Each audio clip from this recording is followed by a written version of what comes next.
Broadcasting live from the Capital OTB studios, this is Racing Across America with Seth Merrow.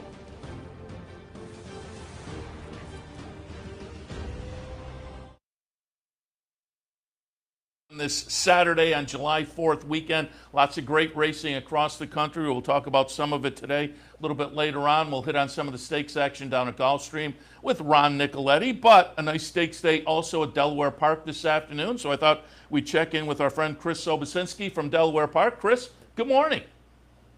Good morning, Seth. Thank you for having me on this morning. Happy to have you on this morning. And I've been asking everybody the past, month and a half or so, as I've talked to people, and going back really to Triple Crown season as well at Churchill. But now that Delaware Park is underway and it's a new summer, 2021, and we're kind of moving through the pandemic, what's the season been like so far as we are, again, getting into that, hopefully, knock on wood, I keep knocking, but the post-pandemic era?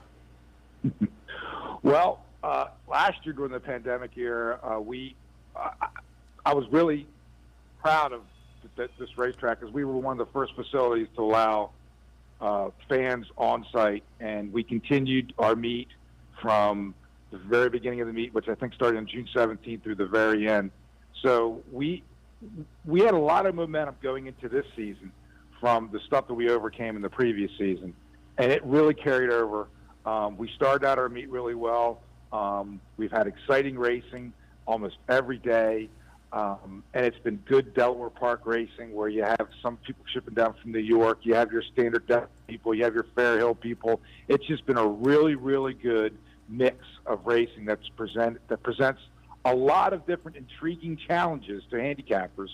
And I think it's paying off. And hopefully we'll continue that momentum throughout the stakes season here at Delaware Park over the next 2 weeks, but even further into the summer and into the fall. Yeah, and you got some nice stakes today, and we'll talk about those in a minute. But let's also just kind of, as we're now a little bit into the meet, talk about if folks haven't been paying attention necessarily and they want to jump on board, who are some of the names they should be paying attention to. And I pulled up the stats last night from Equibase.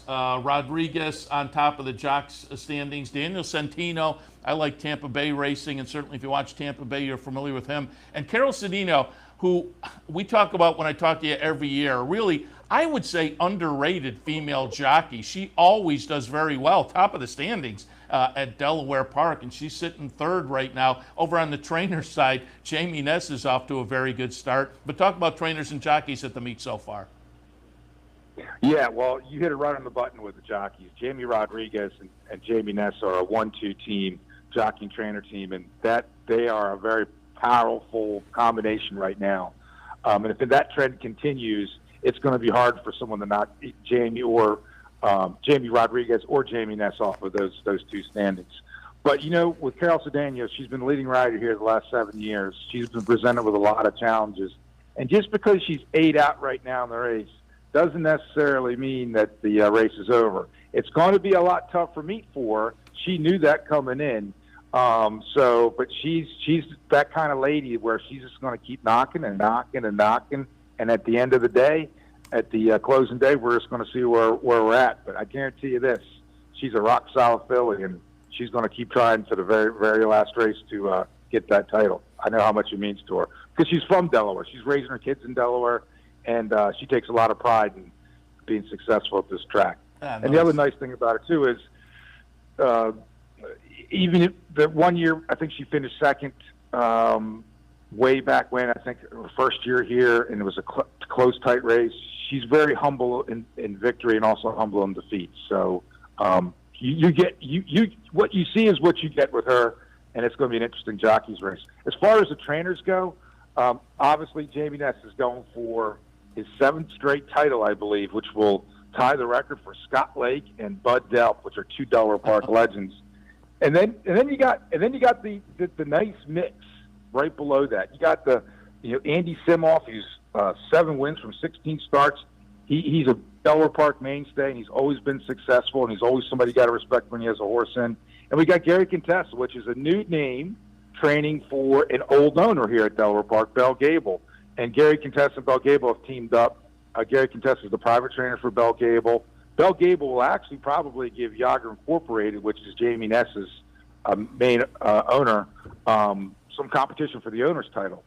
So you got them, and you also got Sabelli, Moise, Cathal Lynch. It's just a nice mix of some old names and new names, and it's really competitive, and it's really fun to handicap every day. I'm glad you mentioned Gary, because he is worth mentioning, a longtime New York-based trainer, and kind of went into semi-retirement, I guess you could say. But last summer, he was actually doing some interviews for us. You know, we're based up at Saratoga during that meet, and he was going out and doing some interviews in the field that we were plugging into our morning programming.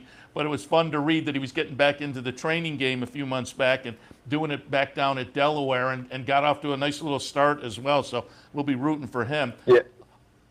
Gary's been a great addition to our trainer stable here at Delaware Park. It's almost like he's been here 10 years. Yeah.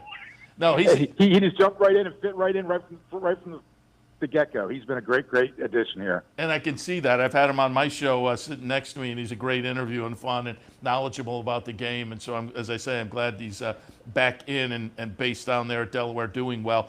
We should mention, we're going to talk a little Delaware Oaks today. The Kent is also today. But I'll let you promo also. Next week is really kind of stakes-wise the highlight of the meet as well, correct? Yes, the Delaware Handicap Grade 2 will be run, and it's going to be back at a mile and a quarter. Last year was running at a mile and eighth. And we're also going to have the Robert G. Dick on the undercard and two other smaller stakes on the undercard, too. So we have back-to-back Saturdays here that we're very proud of here at Delaware Park. And I think today we put together a pretty good card, and I'm pretty sure next Saturday will be a nice card as well. Yeah, we may check in next week also, obviously, because it's going to be a big week. And that doesn't end the stakes. As I say, that's just a highlight as far as the Del Cap every year being a really nice spot for the older fillies and mares, 3-year-olds and up fillies and mares. But there's stakes going. I'm looking at the schedule here on my computer going right through October as well. So plenty to look forward to. Go ahead. You brought up a good point. I forgot to mention, too, there's something new here at Delaware Park that we're going to be doing this week. Wednesday and Thursday we'll be having small stakes races, too. So it's almost like our own little small stakes festival. The Wednesdays and Thursday stakes will be highlighting the Delaware Certifieds. And they're going to be good competitive races that will be, once again, very interesting to betting on, and will present some very intriguing challenges to those handicappers. I always like the midweek stakes also. That makes things a little more exciting in the middle of the week. So looking forward to those this week also. But as we get into today, you and I were talking off the air, and we did the handicapping show earlier, and there were a couple of off-the-turf races at Belmont. So I asked about your weather, but you say down in Delaware, a nice-looking Saturday to kick off the holiday weekend.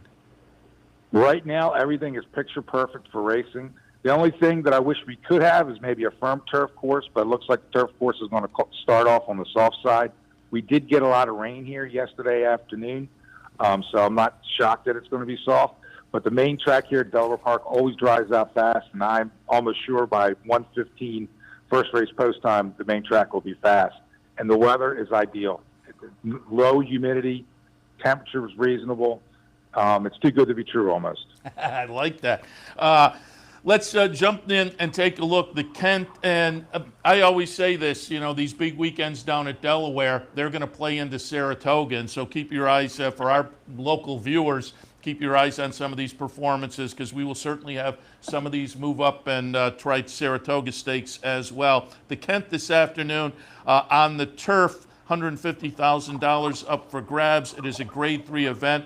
Wesley Ward has Like the King, and that is the morning line favorite. I can't really argue. You know, you have potent connections, obviously, with Wesley Ward. But I'm going to pull up a replay here, going back to the English Channel down at Gulfstream on May 8th. Yes, This Time is going to be the winner. Yes, This Time is the number 10 horse as we watch the replay. This horse is 7 starts, 5 wins. I think Yes, This Time for Kelly Breen is going to be very tough this afternoon. What are your thoughts on the Kent? I agree with everything that you said about Like the King and Yes, It's Time. You are absolutely right. Yes, This Time is a very intriguing horse. Started out his career in the maiden race, but then broke his maiden for $30,000 at Fairgrounds, and has really been every time the horse has been challenged to do a little bit better, he's stepping up and doing a little bit better. And it's hard to knock a horse that's going in that direction, especially a horse that has come from a maiden $30,000 claiming victory and has gotten into an opportunity to run in a Grade 3 stakes race trained by Kelly Breen. So you got to respect a horse like that. Obviously, the favorite should be Like the King. The horse won the Jeff Ruby Stakes, ran in the Kentucky Derby, had a nice solid effort in the Audubon at Churchill Downs. A horse that I'm still toying with, and I'm not exactly sure what to do with is 7 Wooten Asset, who I think is really intriguing. I spoke to Graham Motion. He said last year when he got the horse, when the horse was shipped to the United States, the horse basically got off the plane and ran in the Laurel Futurity and ran a really dynamite race, running second, beating the nose, and then came back on a yielding track in the AWAD and ran a really respectable 4th. He said the primary reason the horse came over here was to run on a firm turf course. But on his 4 turf attempts, he's only had 1 firm outing, and that was in his last race at Delaware. And it looks like he's going to have a soft course here today. But and he's also making his 2021 debut. So there's a lot of question marks. Not to mention, I'm still waiting for the jockey to be named on This Is Time and Like the King. So there's a couple question marks still for me to have filled in before I really zero in on a horse that I really like. But those are the top 3 that I think that are going to be heard from in this race. And a long shot possibility will be It's Here, owned by Augustin Stables, who's always tough here at Delaware Park, trained by Jonathan Thomas. That last race he had against the Lowndes competition was a pretty nice effort, at least visually it was from my perspective, and I expect this horse will be heard from in this race. Yeah, Augustin and Thomas with the 8 horse. That one's maybe a little bit interesting. It's a fun race, a fun edition of the Kent this afternoon. That's going to be race 7. Race 8, however, will be the highlight. The Delaware Oaks Grade 3 event, $300,000. Obviously, as the name indicates, we're looking at the 3-year-old fillies. And all eyes are going to be on Crazy Beautiful. I'm going to pull up the Summertime Oaks last time, May 30th at Santa Anita. Crazy Beautiful, number 2 horse. And Kenny McPeak, not afraid to ship his horses or race them. This one has 9 career starts. And again, went out to Southern California for this victory last time. Mike Smith was on board. And I like certainly that Mike Smith has enough confidence in the horse after this victory to come east to ride this afternoon. This was off a 10th place finish in the Kentucky Oaks, which was following up a win in the Gulfstream Park Oaks. So really you draw a line through that Kentucky Oaks defeat. And this horse has just been phenomenal throughout the career. Again, it's hard to make an argument that this is not going to be the horse to beat, but there are alternatives that are interesting as well. I thought Midnight Obsession being lightly raced might be a direction to go if folks wanted an alternative. But what are your thoughts in the Delaware Oaks this afternoon? Well, this is, in my opinion, your classic 3-year-old kind of stakes race this time of year. You have some horses in the race that are somewhat established, like Crazy Beautiful, winner of 2 grade stakes races, running against some horses that have a ton of potential to be really nice horses, but we just got to see if they can fulfill their potential. So that's what I find most exciting about the Delaware Oaks. It's got those ingredients for 3-year-old races this time of year. But definitely Crazy Beautiful is definitely the horse to beat coming off of the Summertime Oaks. And like you said, Mike Smith coming back kind of tells you a lot. Mike Smith thinks that much of the horse to come back and the ship to come to Delaware to ride the horse. That's a pretty strong statement. And you're right about Midnight Obsession. Midnight Obsession, lightly raced, trains for John Service, local trainer. He won the Delaware Oaks here back in 1998, I think, with a horse named Zonk, trained by for Fox Hill Farms, owned by Rick Porter, who recently passed away. I'm sorry, John Service won the Delaware Oaks last year, I think. But Jaywalker, was that ago? The pandemic got me all screwed up. But Service has won this race quite a few times. He knows about winning big races here at Delaware Park. He's a Parks trainer, very familiar with our races. So I wouldn't be surprised if one of his horses popped up and really, really ran well. And it's just an interesting mix. Jordan, number 4, stretching out. He's got a lot of speed, but closing. Trained by Brittany Russell, is a nice young up-and-coming trainer. So the race has got a lot of interesting storylines for people to follow. And once again, another intriguing race. But the horse to beat, I think, is Crazy Beautiful. Yeah, you're right. I just pulled up the list. One in 2001 was Zonk, and one in 2019 with Jaywalk. So John Service does have a nice little record there. at Delaware in the Delaware Oaks. And again, an interesting lightly race contender in Midnight Obsession. Really nice card. There are a couple other stakes on the card that look like fun as well. Chris, we appreciate the conversation. We wish you and everybody at Delaware good luck this afternoon. Have some fun. And as I say, we may check in again next week as well to get a little update on the Del Cap also. Please do, Seth, and good luck to everyone betting the Delaware Park races today. I hope we'll have a fun and exciting day. Appreciate it. Chris Sobocinski from Delaware Park. Nice stakes day out there this afternoon. And thumbs up, sounds like a great day weather-wise as well. All right, we'll take a break. When we come back, we'll have some news and notes. Maybe take a look at some of the action last night at Prairie Meadows, including the Iowa Derby. A little bit later on, Ron Nicoletti from Gulfstream Park, because again, they have a couple of nice stakes on their card as well. So all of that right after this. Stay tuned.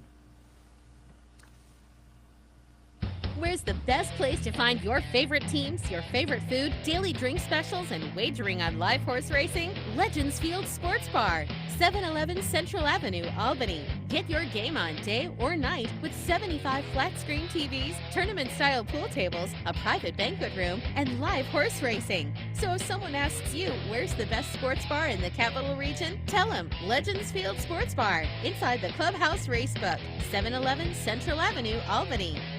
The Capital Region has some of the most sophisticated horse racing fans in the country. That's why Capital OTB built the Clubhouse Racebook. Here you can wager year-round on the best horse racing from around the world. The Clubhouse also has monthly promotions including live bankrolls, handicapping contests, and so much more. Like sports? Watch your favorite teams on more than 30 screens in Legends Field Sports Grill. Food, sports, and the excitement of championship horse racing. Only at the Clubhouse Racebook, 711 Central Avenue, Albany.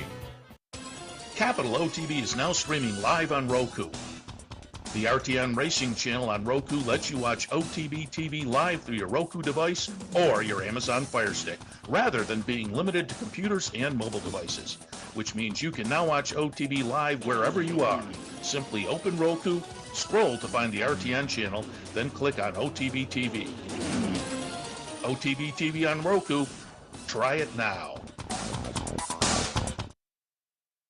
Across America on this Saturday morning. Seth Merrow in the studio. Thanks for joining us. And again, I mentioned it on the Handicappers Report. I will mention it here as well. Thanks to Gulfstream for their sponsorship of some of the programming here this summer. Really appreciate it and like to push their summer meet, which again, over the past 4 or 5 years has really kind of upgraded with some bigger names kind of hanging around for the summertime, keeping some horses down there. A lot of fun, and that's going to be demonstrated, obviously, this afternoon with the 2 nice stakes as well. And again, we'll talk with Ron Nicoletti excuse me, in just a little bit.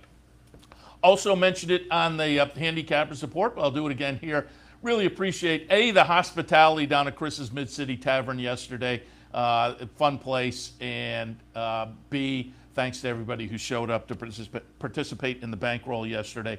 We were, for our weekend warriors who can only tune in on the weekend, yesterday afternoon we had OTB Live on the road. We went to Chris's Mid-City Tavern in Menands. And again, our longtime Menands branch is closed, but that's your option. I mean, it's right there on Broadway, Chris's Mid-City Tavern. It's an easy bet location. Lots of TVs tuned into the racing and betting machine. And, you know, you can go there and have some fun, some food, some drinks, some friends. And that's what we did yesterday. We went in and grabbed some of their pizza and fries and wings, and a lot of fun folks down there enjoying the afternoon, rooting along for the bankroll. And the bankroll team, again, made money. The bankroll teams for the past, really, going back to Kentucky Derby weekend when our colleague Mike Callahan had the Kentucky Oaks Day bankroll, pick 5 bankroll, and hit for $9,000. I mean, so going back to that Friday leading into Kentucky Derby weekend, the bankrolls have been doing very well.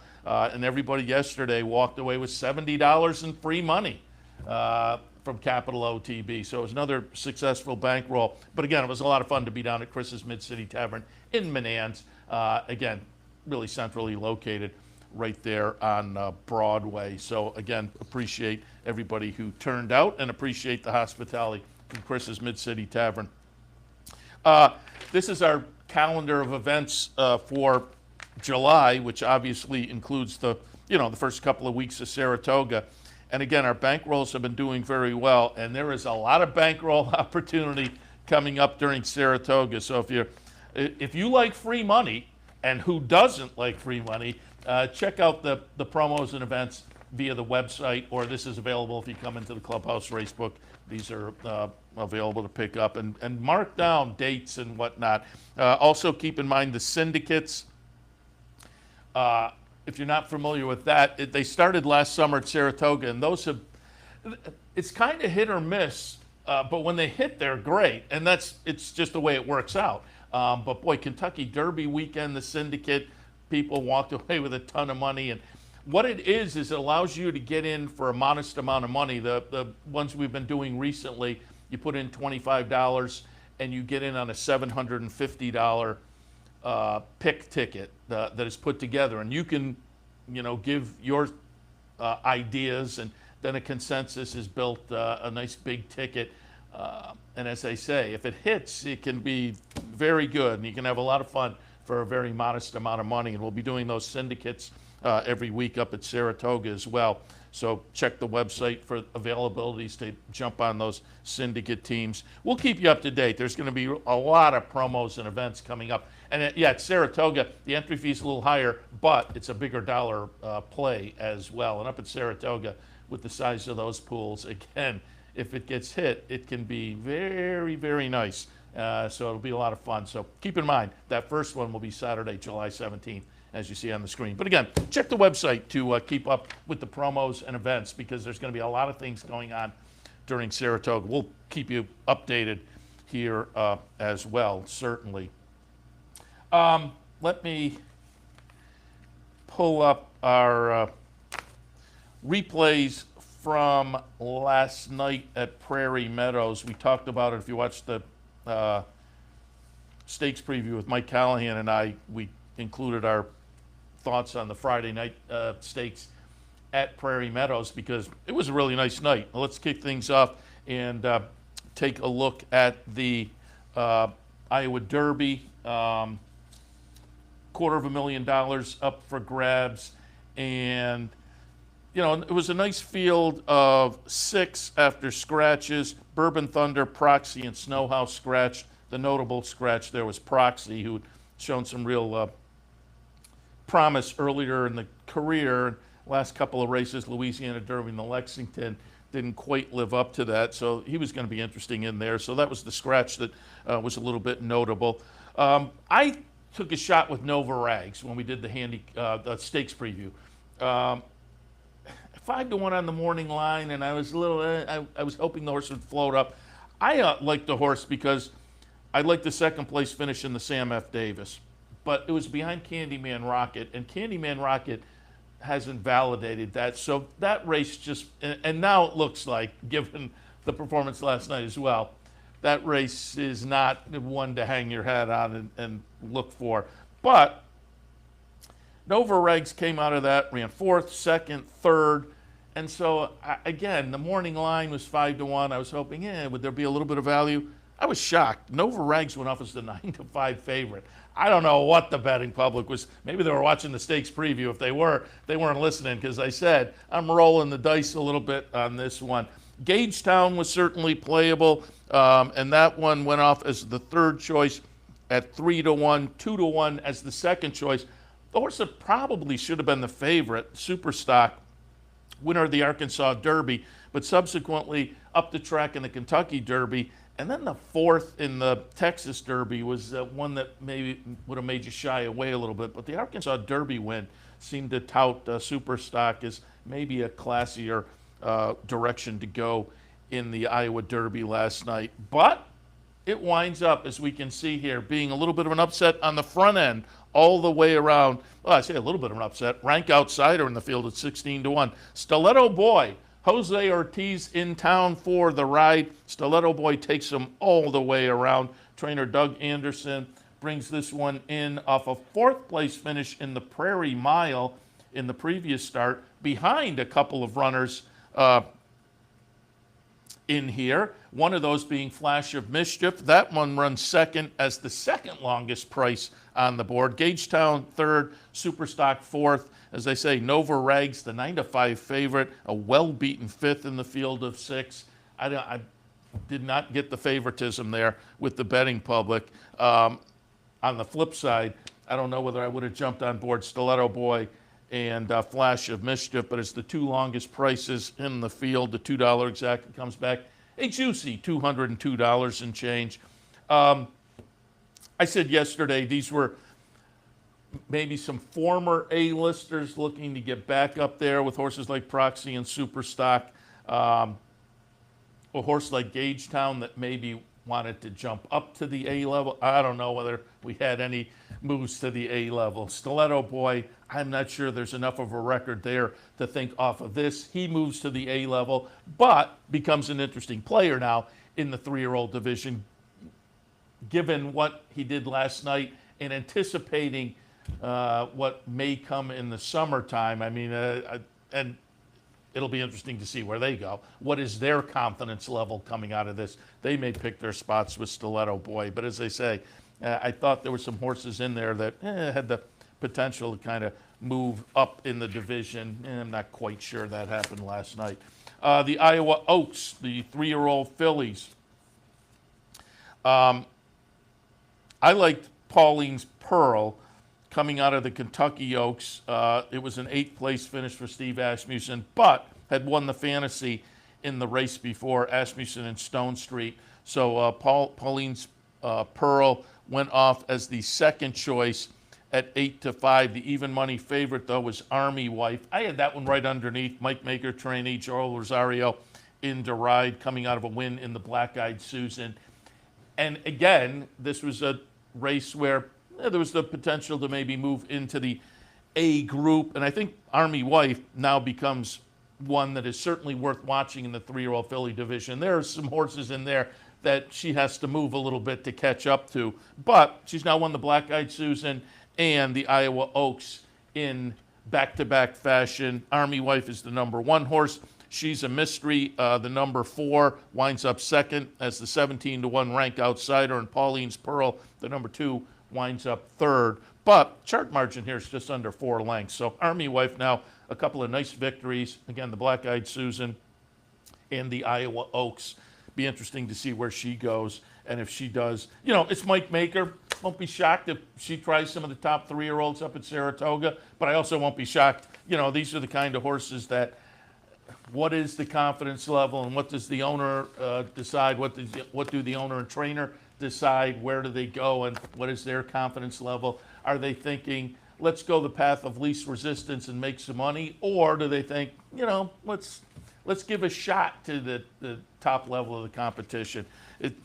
At this level, it's hard to know exactly what is the right move to make and what it's hard for the pundits to look and decide where they'll go next or what they might do. But it'll be fun to see because between the boys and the girls, I think Army Wife comes out with a little more upside potential than does the winner of the Stiletto Boy, the winner of the Iowa Derby. And finally, the Cornhusker, Nick's Go in there was going to be the one to beat. Clearly went off as the 3-5 favorite. We said on the stakes preview that, you know, probably looking for a confidence builder, and this seemed like a pretty good confidence builder for $300,000 at Prairie Meadows, the Cornhusker Grade 3 event. And Nick's Go was coming out of a 4th place finish in the Met Mile. That was after a 4th place finish in the Saudi Cup, but 3 starts back, he was a big winner of the Pegasus World Cup Invitational with a solid 108 buyer figure. And last night, as you can see, Nick's Go on the front end with Joel Rosario. Nice night for him. Nice out-of-town night for Mr. Rosario. He kind of floats on the front end, takes him all the way around, and you will see in the stretch, he just runs away and hides from this bunch. And at 3-5, that was what he was supposed to do. If it was a confidence builder, I would think mission accomplished, because it certainly seems like with a victory like this, you would have to get the confidence built, and it'll be interesting to see where they show up next now, because, you know, if this was a confidence builder, these are the kind of races where then you jump right back into top competition. They were coming out of the Grade 1 Met Mile, and so, boom, they got their confidence builder. You would think they would aim once again for the highest levels of the game, where this horse seems certainly capable. So maybe up at Saratoga for that guy, Knicks go. Would not be a shock at all. That was last night at Prairie Meadows. Again, really nice stakes card up there with implications moving forward in the various divisions. I would say more Knicks go and Army Wife necessarily than Stiletto Boy, but we'll see what they do with Stiletto Boy. I mean, Stiletto Boy goes someplace and is able to string a couple together, then he becomes interesting as well. Did want to note a couple of things. First, I want to alert you that tomorrow at Pimlico, they have announced it's a mandatory in their Rainbow Six. That's tomorrow, Sunday. Mandatory at Pimlico in the Rainbow Six. I think they're looking at maybe $1.5 million they're anticipating. So it should be a good pot to take a shot at tomorrow, Sunday, Pimlico, Rainbow Six mandatory. They have announced good news for those of us in our area, because this is always kind of one of the highlights of the Saratoga season. And as we missed a lot of things last year, we missed this as well. But the Hall of Fame ceremony up at Saratoga will be open to the public again this year. And boy, if you want to go, you get a bonus, because with the postponement last year, you're getting 2 classes of Hall of Fame entrants inducted this year, the 2020 and the 2021 class, total of 10 individuals. The horses that will be honored: Tom Bowling, Wise Dan, and American Pharoah. The trainers that are honored: Mark Casse, Jack Fisher, and Todd Pletcher. And jockey Daryl McHarg is going to be in. Pillars of the Turf: Alice Headley Chandler, Jay Keene Dangerfield, George Widener, and Tom Bowling. It will be August 6th.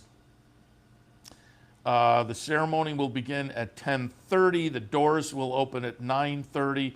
Seating is first come, first serve, and usually it is a sellout, quote unquote. It's open to the public, so there is no sell, but the pavilion usually fills up. So if you're planning to go, mark it on your calendar, August 6th, 10:30 a.m. Get there early, try to get a seat, because again, Mark Casse, one of last year's inductees, but again, gets the ceremony this year, Todd Pletcher, and Wise Dan, American Pharoah. So it should be, as I say, there will be a packed house, no question about it. So make your plans now for the Hall of Fame induction. One of I would think many returning events that will, I'm assuming, be jam-packed. I think that I am anticipating kind of a bananas summer up there, with people are ready to break down the door, and so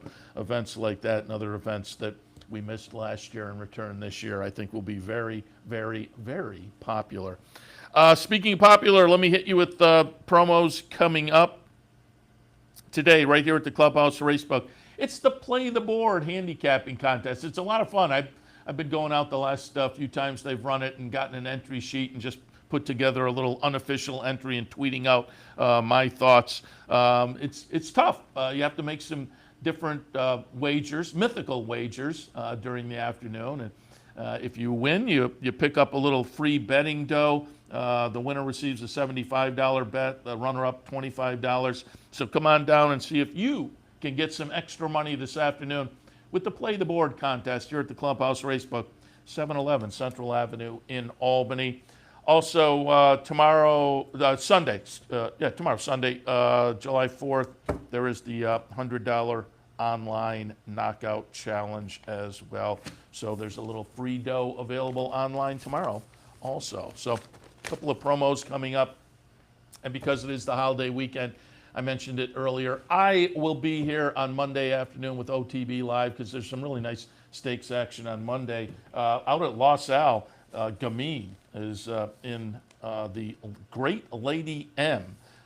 Be interested to see what she goes off at odds-wise. John Velasquez will be shipping out to Southern California to jump on board Gamine at Los Al coming up on Monday, the Dwyer Monday at Belmont. So some nice stakes action coming up Monday, and we'll be here with OTB Live, so you can enjoy all of it with some thoughts as the afternoon progresses. Be back in this afternoon as well with OTB Live, as we'll be taking a look at some stakes action from across the country, including some stakes at Gulfstream Park. And after this break, we'll be joined by Ron Nicoletti from Gulfstream to give us some of his thoughts on the stakes action today at Gulfstream. So back after a few. Stay tuned.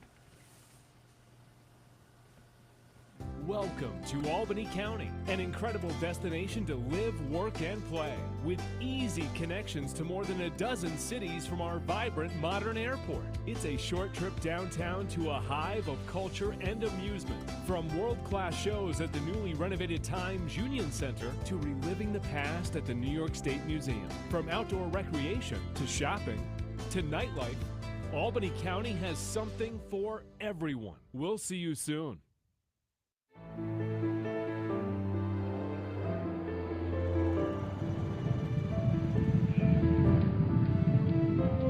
It's a photo finish. It's too close to ball.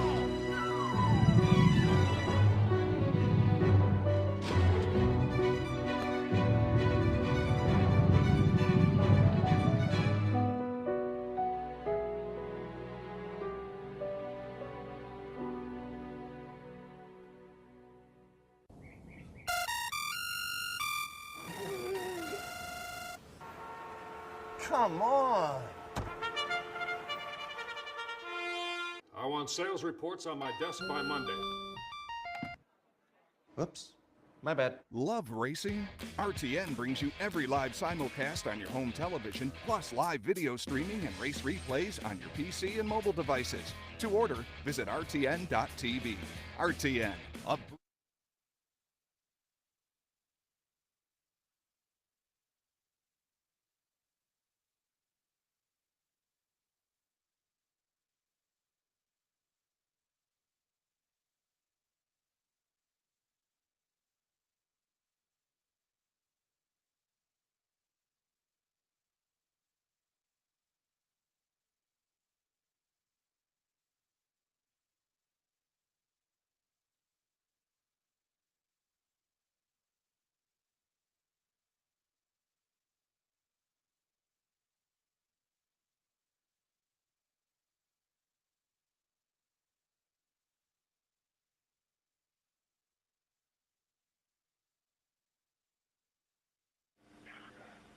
Welcome back to Racing Across America on Saturday morning. You saw the slate there. We want to thank our friends at Gulfstream for their sponsorship of some of the programming here during the summer months, and that allows us to talk a little bit about some of the great stakes action, and that includes today. And whenever we talk about stakes down at Gulfstream, hey, we like to pull in Ron Nicoletti. Ron, good morning. Good morning, Seth. How are you? Very good. Happy to have you on board. Yeah. We'll talk a little Smile Sprint, a little Princess Rooney, and more. Before we do that, let's get a little update. You and I were talking before we went on the air, and we had the handicapping show earlier, and we're looking at some of the Twitter feeds, and looks like we're off the turf today. Yeah, we're off the turf. We're fast, but we're off the turf. I mean, we've been getting inundated with rain over the last week and a half, so the turf course still hasn't dried out. And for safety's sake, they took them off the grass today, so we're running on the main track, but the main track is listed as fast. Yeah, and the two stakes are on the main track anyway, so it's not going to affect those. I'm just curious, the rain you've been having, is that kind of like typical summertime afternoon Florida rain?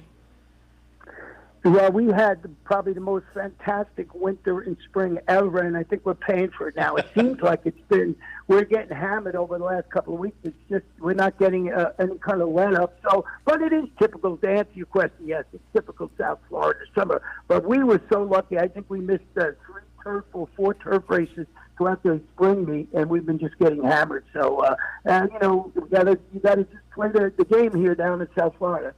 Yeah, and update us as we watch the simulcast signal. You guys are doing some work on the track, which I think is wildly innovative. I'm looking forward to the new situation with the 3 surfaces down there.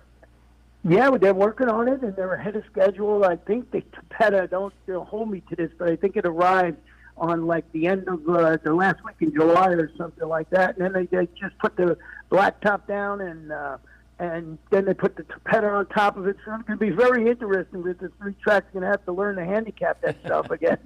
So we'll see how it plays out. And it's gone smoothly. And plus, we got to fix some drainage on the turf course, so it should really help.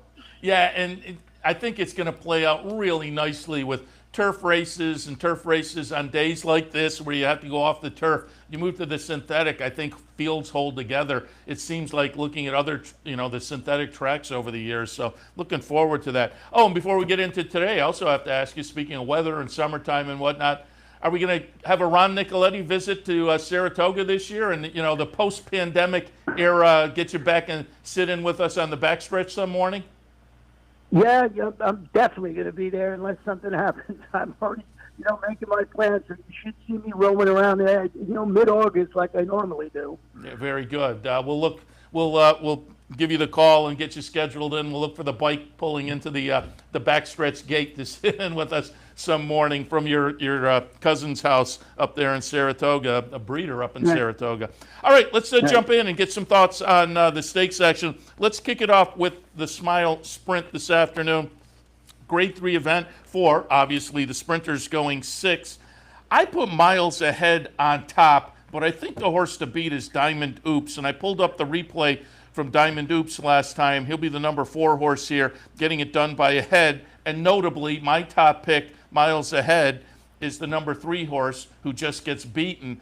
I say it all the time. Sometimes I get too clever and try to switch things up, and it just doesn't work out that way. But I just thought Miles Ahead was the deserved favorite last time, given the nice win 2 back. I'm going to look for him to reverse things this afternoon, but I'm a little trepidatious about that. What are your thoughts on the Smile? Well, I was really impressed with Diamond Oops last time out, so I went with him back again. He's going to try and make it 2 in a row. And I spoke to the trainer, Patrick Biancone, before, and they thought the horse needed a race. They just wanted to, get a race into it. They thought the horse would run well if he had a chance. And I was just so impressed the way he closed in the stretch. I think he moves ahead. But I'm with you with Miles Ahead. I got this horse in second pay. A lot of people are leaning towards Chance it, because Sappy Joseph Jr.'s had the trainer standings by about 4,000 races, it seems.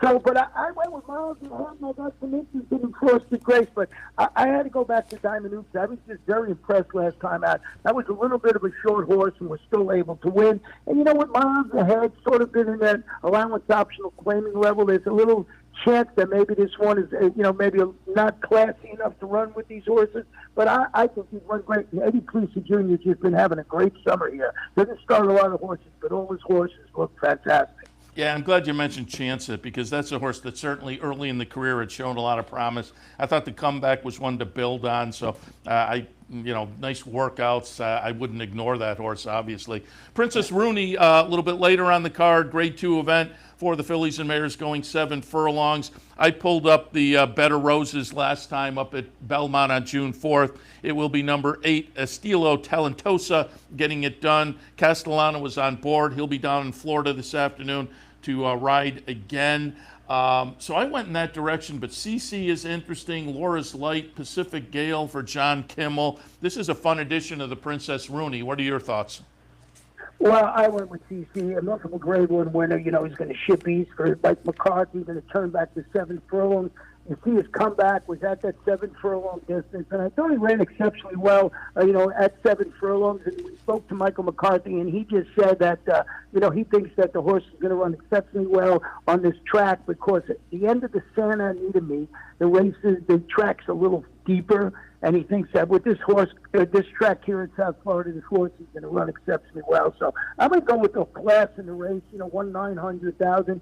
Elistio Caliosto, you just showed, I think can run well. What about Pacific Gale? Yeah. There's the sneaky, who didn't win for 2 years and then comes out here and wins the Hurricane 30 and the inside information. It's like I think maybe that horse can run well for John Kimmel. Yeah, knocked me out of a nice pick 4 that day because I just could not pull the trigger, and gets it done at $32 and then follows up with a nice win as the favorite. It wouldn't shock me at all to see Pacific Gale run well. Let's go a little bit earlier on the card. You had some thoughts maybe in the 8th.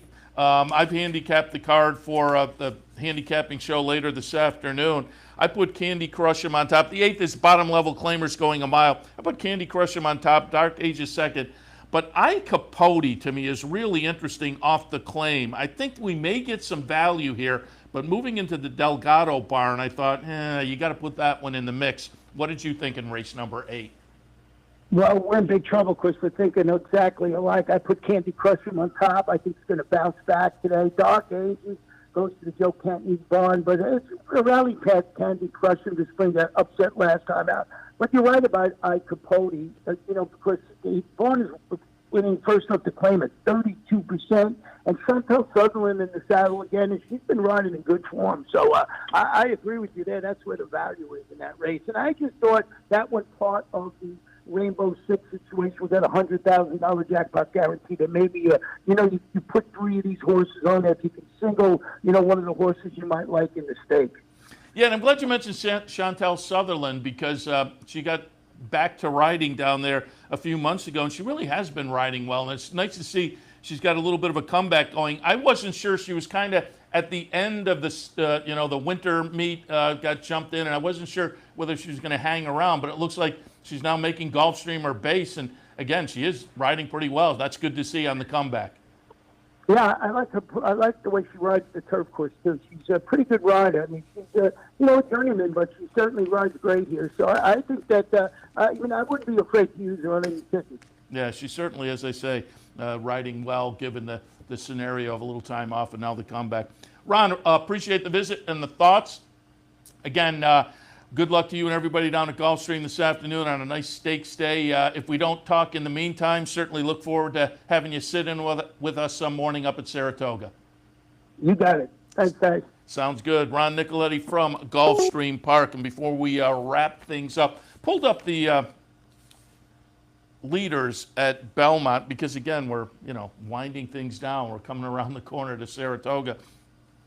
But I did want to note the trainer's title, there's still plenty of racing left, so it could tighten up. But Chad Brown at this point is 10 ahead of Christophe Clement. Chad Brown right now has 32 wins down at Belmont. Christophe Clement, 22. Robert Taras, 19. Todd Pletcher, 16. Mike Maker, 15.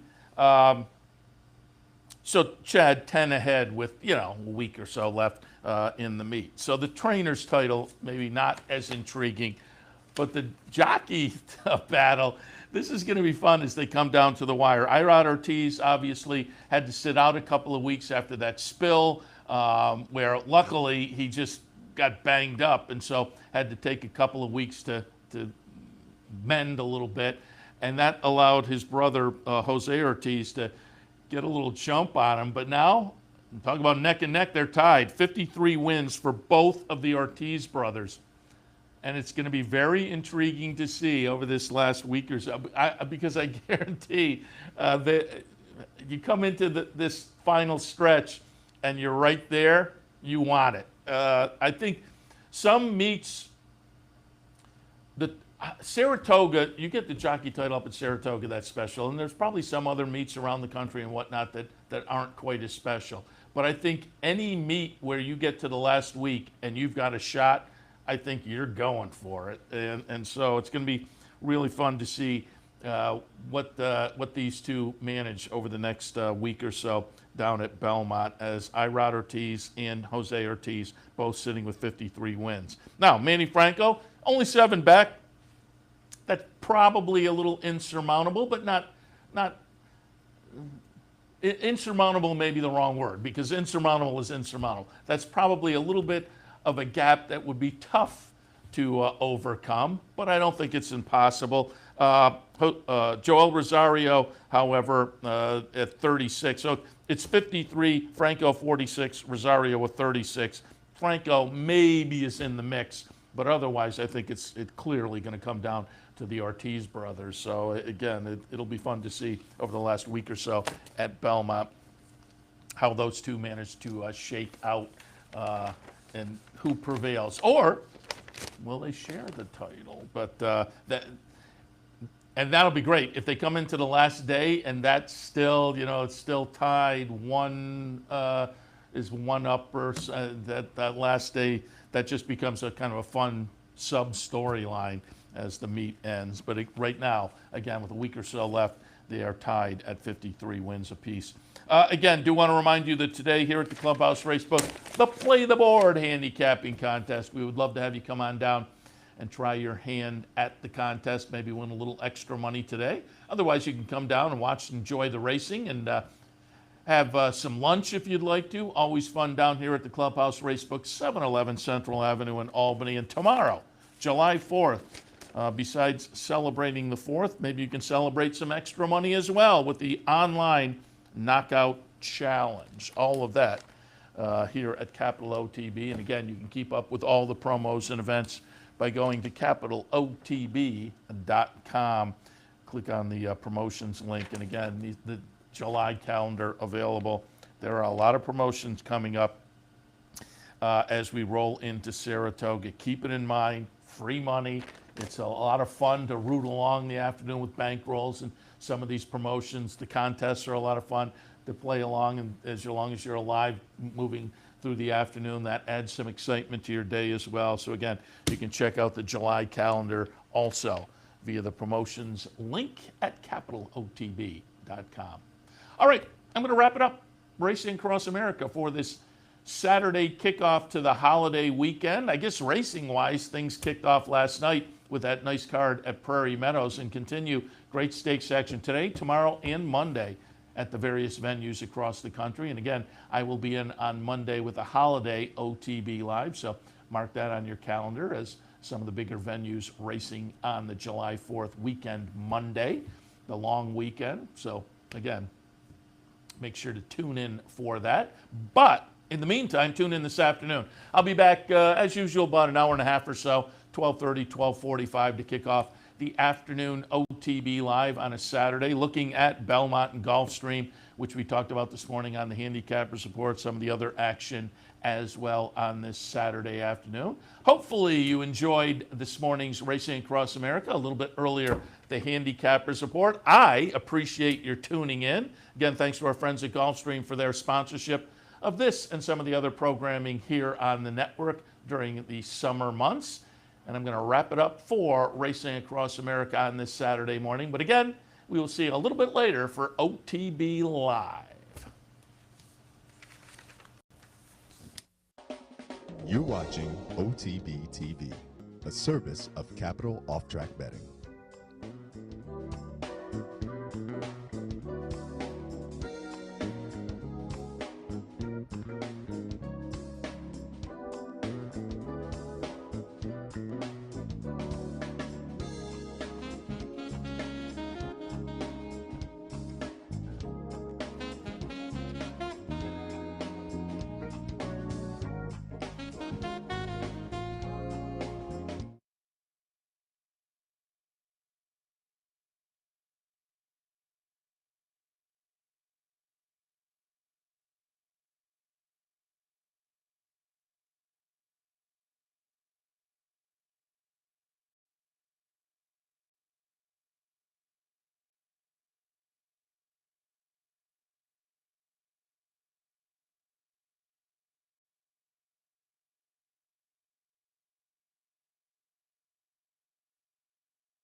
Having broken away slowly, Arctic Victory is now wider out of Pertemsia, and they share the work.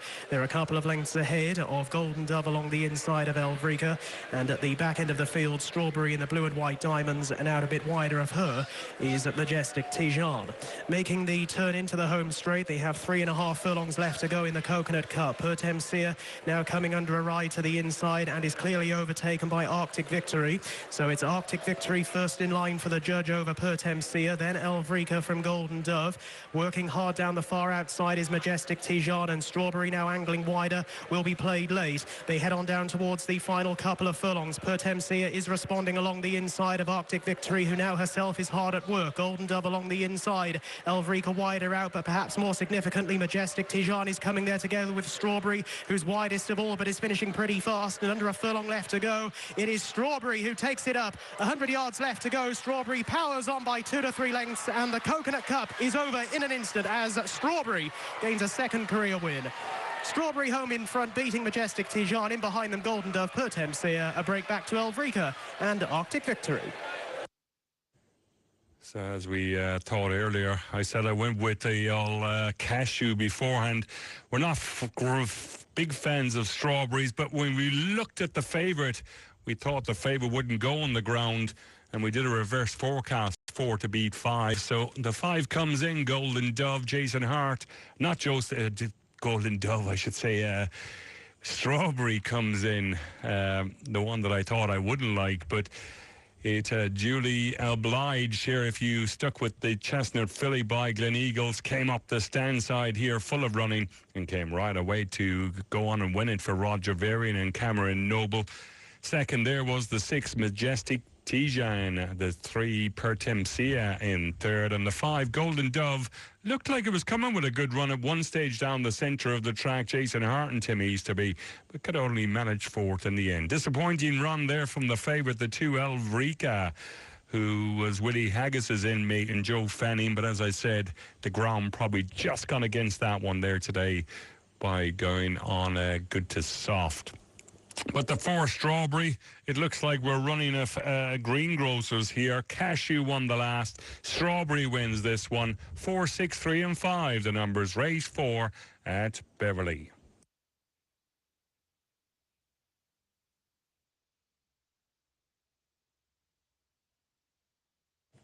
So they're going down now at Sandown for the next. It's the 6th race on their card today. It is the Coral, proud to support British Racing Handicap, a Class 2 event for 3-year-olds and upwards, rated 0 to 100. Macram is our favourite on course here. Second favourite on the local odds at the moment. Actually just gone favourite now at 4.6. Joint favourite with Dream With Me, who is trained by Mark Johnson. Frankie Dettori, an eye-catching jockey booking there, according to the Timeform statisticians. Dream With Me. Pivowine, Andrew Balding and Eugene Murphy, the Kerryman. Andrew Balding is in cracking form today across the card.